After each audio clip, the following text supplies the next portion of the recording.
राज्यातील विधानसभेच्या निवडणुका डिसेंबरमध्ये होण्याची शक्यता आहे, असं लोकसत्ताचं वृत्त आहे। महायुती सरकारच्या लाडकी बहीण योजनेमुळे निवडणूक लांबणीवर पडल्यात का, असा प्रश्न आता उपस्थित केला जातोय। महिलांच्या खात्यामध्ये आणखी 2 ते 3 हप्ते जमा झाल्यानंतर निवडणूक घेतली जाणार, अशी ही चर्चा आहे। विधानसभा निवडणूक लांबल्यामुळे विरोधकांची जोरदार टीका।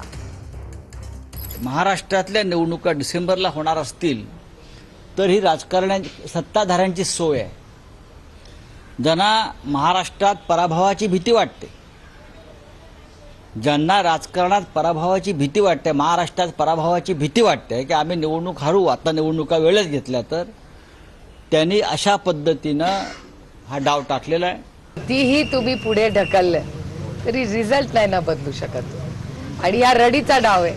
म्हणजे जर लाडकी बहीण योजनेशिवाय हे पास होत नसतील तर ह्याच्यातच अपयश आहे हा सरकारचा पहिला मुद्दा। आणि दुसरा मुद्दा की ह्यांना जर वाटत असेल की पैसे वाटूनच इलेक्शन जिंकता येतात तर मग लोकसभेमध्ये जिंकले असते ना, काय कमी केले आहेत का उद्योगांनी इलेक्शन लोकसभेमध्ये?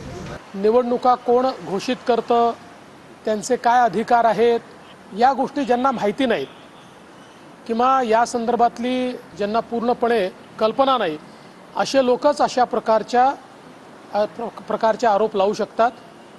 मुळातच निवडणूक आयोगाने या निवडणुकांच्या तारखा घोषित करायच्या असतात आणि आत्ताच त्यांनी ज्यावेळी तारखा घोषित केल्या त्यावेळी त्यांनी महाराष्ट्राबद्दल देखील खुलासा केलेला आहे।